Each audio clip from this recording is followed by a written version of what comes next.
In this video, we're going to talk about conditional actions, which is a new feature on the MLS-X1 switcher and is very popular with operators looking to do more complicated programming on their switcher setup. A conditional action is sort of like an if-then statement in that it allows us to trigger an action on the switcher based on another condition within the desk. I'm going to take you straight over to the menu to talk through how some of this works. Conditional actions are built within the register menu under conditional action and then config. You'll see I've already built a list of them here, and we'll go through some of those examples today. At number 5 and 6 in my list, you'll see a live tag and live tag off condition. If I go into the edit menu, you can see what this conditional action is doing. It's called live tag, and the condition we've chosen is and.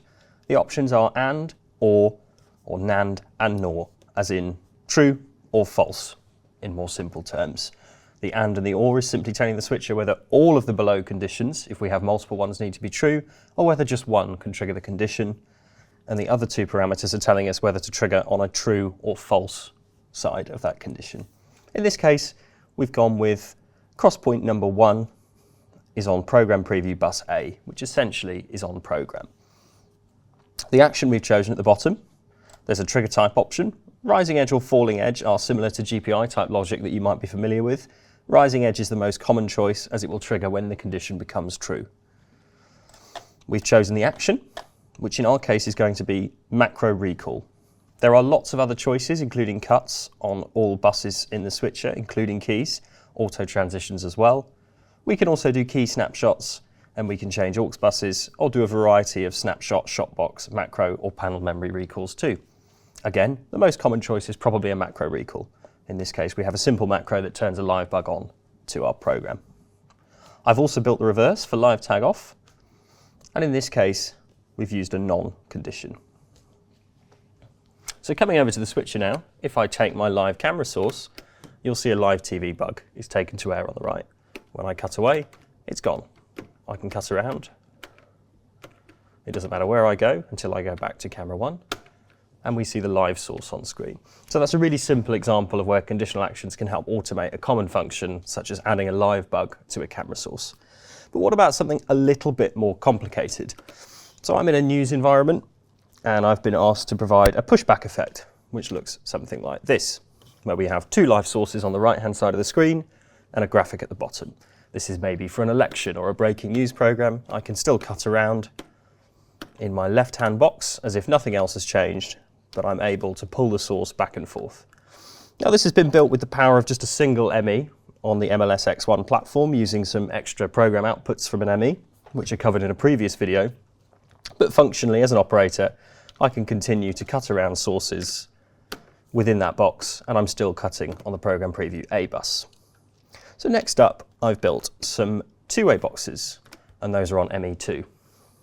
Now, two-way boxes look good with a background, but when we push back into our effect, we may want to use a split screen type effect with no background instead to avoid a duplicate background. So this time I've built the switcher so that as I push back into my boxes look, the two-way box on ME2 has converted to a split screen. When I go full frame, you'll see they go back to a boxes look. This also works if I've set up a three-way box and I push back, they go into a 3-split. Come back full frame and they're boxes. All of this has been achieved with a conditional action, and it means as an operator, all I have to do is have a 2-box and a 3-box button, and the MLS will work out the correct layout for the status of my program. So all of that's been done in the conditional actions menu. And I've done that through changing utility buses on each of my snapshots to work as a kind of flag for the switcher for what mode we're currently in. So the two-way full condition uses an AND system, and it looks for 2 cross points across 2 buses. Essentially, it's checking the status of program and ME2. So all of this has happened in the background and has been part of my snapshot build, and I don't have to think about it as an operator. The split screen is the same. It's just looking for a source on a utility bus and converting the boxes as required. So when you're building a more complex conditional action such as this one, it can help to see what the system is doing when.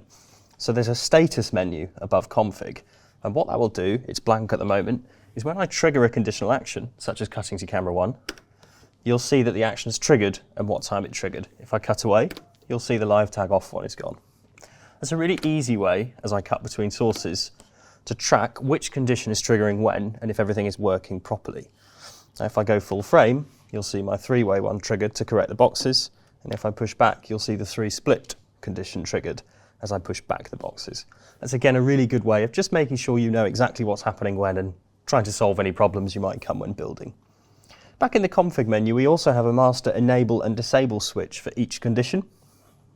So if I turn my live tag ones off, I can now cut to camera 1 with no live tag. Whatever happens, when I cut around, that tag won't come back. That might be useful for a pre-record or something, or just for a different part of the show. It's worth noting these blue switches here can be triggered within a macro too, so I can have macros that set up different sections of my program with different conditional actions depending on what I need. I don't need to delete and rebuild them or load anything, they can just be turned on or off. And you'll see now when I cut back to camera 1, the live TV bug is back and everything's working as it was before. So that's just an overview of the conditional actions feature, which is new to the MLS-X1 series and how you can use it in your productions.